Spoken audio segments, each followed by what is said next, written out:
Hello বন্ধুরা, কেমন আছো? আশা করি ভালো আছো। আমিও ভালো আছি। এই দেখো বন্ধুরা, তোমাদের সামনে আজকে আমি চিংড়ি দিয়ে মিষ্টি কুমড়ো রেসিপি শেয়ার করব। এখানে আমি তার জন্য চিংড়ি মাছ নিয়েছি। চিংড়ি মাছটা বেছে ধুয়ে নিয়েছি আর মিষ্টি কুমড়োটা কেটে ধুয়ে নিয়েছি। ডুমডুম করে মিষ্টি কুমড়োটা কেটে নিয়েছি। এখানে ফোড়নের জন্য নিয়েছি কালো জিরে আর শুকনো লঙ্কা। কড়াইতে সর্ষের তেল দিয়ে ফোড়ন দিয়ে দিলাম।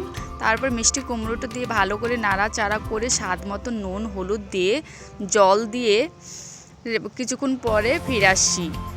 তারপর কিছুক্ষণ বাদে ফিরে আসলাম। দেখো বন্ধুরা, যখন জলটা টকবক করে ফুটছে তখন আমি ভেজে রাখা চিংড়ি মাছটা দিয়ে দিলাম।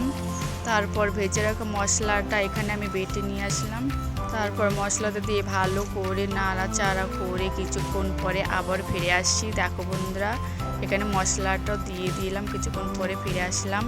আর এই উনুনে রান্না খুবই টেস্টি হয়। তোমরা যদি না খাও প্লিজ একবার খাবে এইভাবে, আর আমাকে বলবে কমেন্ট করে কেমন লাগলো।